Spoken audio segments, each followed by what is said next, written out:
evening and welcome.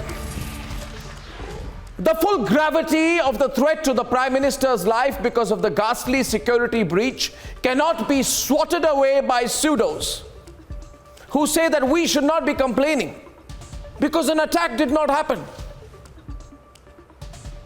We come to you with evidence tonight that a leak of the Prime Minister's route took place, despite a very, very specific intelligence report, ladies and gentlemen, about the threat perception to Prime Minister Narendra Modi's life during this specific visit. And this intelligence note, this intel note which is in my hands, mentions that the Prime Minister is going to be within the range of just 14 to 15 kilometers from the India-Pakistan border, and that there are specific inputs on the potential use of drones for terrorist activity. I remind you that this note warns of the Pakistan-based Khalistani terrorist threat, as well as the fact that on this particular trip, the Prime Minister faces, and I quote, a high degree of operational and positional threat, unquote. Viewers, this note is not just very specific.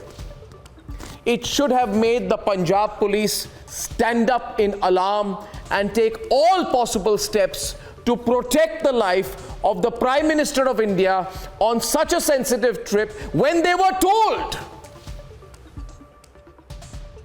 Instead, I have information that for 97 minutes, over 12 phone calls and numerous double checks, the Punjab police allowed the Prime Minister to literally walk into a trap by forcing the Prime Minister to remain stationary against his will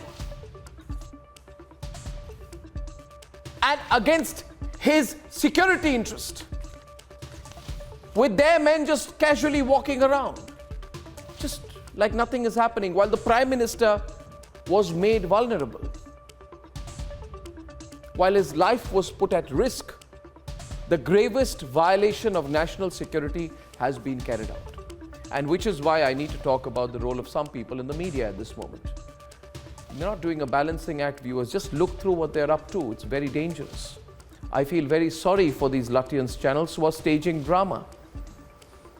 They are walking with radio lapel mics carefully placed on the left-hand side of the shawl of the Punjab Chief Minister, with the reporter checking whether the lapel mic is there, which is a dead giveaway that it's all staged, as he walks into a crowd of protesters, and then claiming they caught the Chief Minister of Punjab behaving like a politician should with protesters. Are they out of their mind? These channels should deeply introspect about how, by staging such encounters, they are trivializing a serious incident by playing into low-level politics. They should introspect on whether, by being part of Channi's PR brigade, for whatever reason, rather than pinning him down for his massive failure. And I'm not going to speculate on why they are part of Channi's PR brigade. That you can check and verify. Viewers, you're smart, you understand. Check, verify, find out, and then ask. Ask viewers, ask questions of these channels, whether they are, by doing this, misguiding the people of India, whose Prime Minister has been put at risk for his life. And therefore tonight, with 8 very specific news breaks, I will detail to you what happened and why responsibility cannot be and will not be shrugged aside anymore, ladies and gentlemen. I have 8 news breaks tonight, one after the other.